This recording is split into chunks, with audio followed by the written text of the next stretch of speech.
Hello friends, இன்றைக்கி ஒரு அட்டகாசமான ரெசிபியோடு தான் வந்திருக்கேன். அது என்னென்னு பார்த்தீங்கன்னா வெஜ் ஃபிஷ் ஃப்ரை ரெசிபி. வெஜ்ஜில் எப்படி ஃபிஷ் ஃப்ரை பண்ண முடியும் அப்படிங்கிறது தான் பார்க்க போகிறோம். இது 100% நான்வெஜ்க்கு ரீப்ளேஸ்மெண்ட்டாக இருக்கும். இது போன்ற அருமையான ரெசிபிகளை தெரிஞ்சுக்க அம்மா சமையலறை சேனலை சப்ஸ்கிரைப் பண்ணுங்கள். அப்படியே அந்த பெல் ஐக்கானையும் கிளிக் பண்ணுங்கள். இந்த சூப்பர் ரெசிபி செய்கிறதுக்கு தேவையான பொருட்கள் அளவுகளோட மென்ஷன் பண்ணியிருக்கேன். இப்போது 2 வாழைக்காய் எடுத்துக்க போகிறோம். ஆமாங்க, நாம் ஃபிஷ் ஃப்ரை வாழைக்காயை வச்சு தான் செய்ய போகிறோம். நான்வெஜ் நம்ம சாப்பிடாத டைமில் பார்த்திங்கன்னா வெஜ்ஜில் அதுவும் வாழைக்காயை வச்சு செஞ்சு பாருங்கள், ரொம்ப சூப்பராக இருக்கும். இப்போது வாழைக்காயோட 2 நுனியையும் கட் பண்ணிவிட்டு தண்ணியில் போட்டு வேக வைக்க போகிறேன்.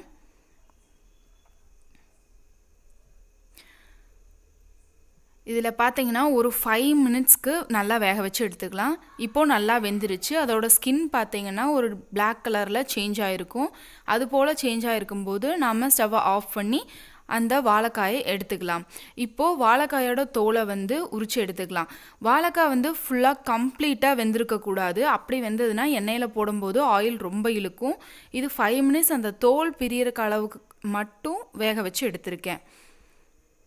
பாருங்கள், இது போல் தோல் மட்டும் பிரிஞ்சு வர அளவுக்கு வேக வச்சு எடுத்துக்கலாம்.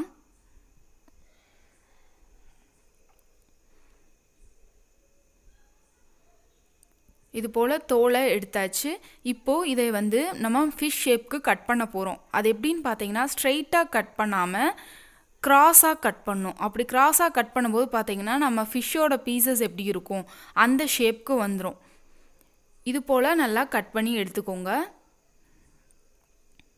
இது போல் 2 வாழைக்காயுமே இப்போது நம்ம கட் பண்ணி எடுத்துக்க போகிறோம். கிராஸாக கட் பண்ணுங்கள், அப்போ தான் நமக்கு நல்லா பெரிய பீஸாக போட முடியும்.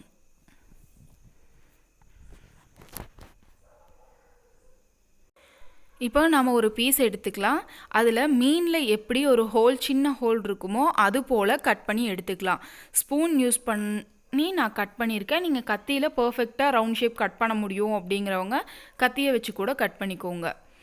இது போல் நல்லா கட் பண்ணி எடுத்துட்டிங்கன்னா பாருங்கள், ஃபிஷ்ஷோட அந்த ஷேப் பர்ஃபெக்டாக இருக்கும். இது போல் நம்ம கட் பண்ணி வச்சுருக்க எல்லா பீஸுமே கட் பண்ணி எடுத்துக்கலாம். இப்போது ஒரு பவுலில் 4 டீஸ்பூன் அளவுக்கு தயிர் சேர்த்திருக்கேன். நீங்கள் லெமன் ஜூஸ் கூட சேர்த்திக்கலாம். அதில் 1 டீஸ்பூன் அளவுக்கு அரிசி மாவு சேர்த்திக்கலாம். இதில் இஞ்சி பூண்டு பேஸ்ட் 1 டீஸ்பூன் சேர்த்திருக்கேன். இதோட கார்ன்ஃப்ளவர் 3 டீஸ்பூன் அளவுக்கு சேர்த்திக்க போகிறேன். இதோட எக்ஸாக்ட் ஃபிஷ்ஷோட டேஸ்ட் வர்றதுக்காக ஃபிஷ் ஃப்ரை மசாலா 3 டீஸ்பூன் சேர்த்திருக்கேன். காரத்துக்கு தகுந்த போல் நீங்கள் சேர்த்திக்கலாம். இதில் தேவையான அளவுக்கு உப்பும் சேர்த்திக்கலாம். இப்போ இது எல்லாத்தையுமே நல்லா மிக்ஸ் பண்ணி விட்டுக்கலாம். கொஞ்சம் கொஞ்சமாக தண்ணி சேர்த்து நல்லா பர்ஃபெக்டான கன்சிஸ்டன்சிக்கு நாம் ரெடி பண்ணிக்கலாம். இதில் தண்ணி அதிகமாக சேர்த்துறாதீங்க. அப்படி சேர்த்திங்கன்னா வாழைக்காயில் எதுவுமே ஒட்டாமல் போயிடும். இங்கே நான் தயிர் யூஸ் பண்ணியிருக்கேன்.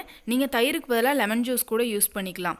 இப்போது நம்ம கட் பண்ணி வச்சுருக்க எல்லா பீஸுமே அந்த மசாலாவில் பெரட்டி எடுத்து வச்சுக்கலாம்.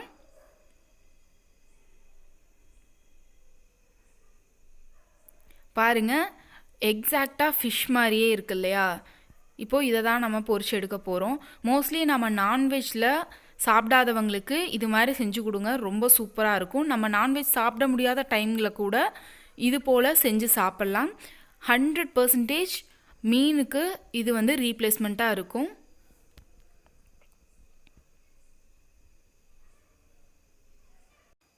மசாலா ஸ்ப்ரெட் பண்ண பீசஸ் எல்லாத்தையுமே ஒரு 5 மினிட்ஸ் வெயிலில் வச்சு எடுத்துக்கலாம். இல்லை ஒரு 10 மினிட்ஸ் நார்மல் ரூம் டெம்பரேச்சரில் கூட இருக்கட்டும். அப்போ தான் மசாலா நல்லா இறங்கும். இப்போது எண்ணெயை கடாயில் ஊற்றி நல்லா சூடு பண்ணிக்க போகிறோம். 1/2 லிட்டர் ஆயில் நான் எடுத்திருக்கேன். எண்ணெய் நல்லா காஞ்சி வரணும். இப்போது எண்ணெய் நல்லா காஞ்சிருச்சு. ரெடி பண்ணி வச்சுருக்க வாழைக்காய் பீசஸ் எல்லாத்தையுமே ஒன்றொன்னா போட்டு நம்ம பொரிச்சு எடுத்துக்கலாம்.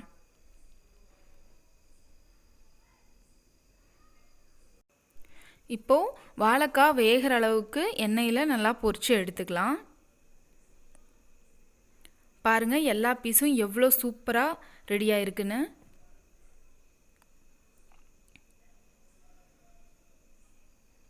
வாழைக்காயை நீங்கள் ஃபஸ்ட்டு வேக வைக்கும்போது ரொம்ப அதிகமாக வேக வச்சிட்டிங்க அப்படின்னா ஆயில் அதிகமாக இழுக்க ஆரம்பிச்சிடும். ஸோ அதிகமாக வேக வைக்காதீங்க. ஜஸ்ட் அந்த ஸ்கின்னை வந்து பீல் பண்ணுற அளவுக்கு மட்டும் வேக வைங்க. ஸோ சூப்பரான veg fish fry recipe ready ஆயிடுச்சு. இப்போது இதை வந்து நம்ம எடுத்து சர்வ் பண்ணிடலாம். இந்த சூப்பரான ரெசிபியை நீங்களும் வீட்டில் ட்ரை பண்ணி பாருங்கள். செஞ்சு சாப்பிட்டு பார்த்து எப்படி இருக்குன்னு சொல்லுங்கள். இந்த வீடியோவை லைக் பண்ணுங்கள். நம்ம சேனலை சப்ஸ்கிரைப் பண்ண மறந்துடாதீங்க. தேங்க்யூ.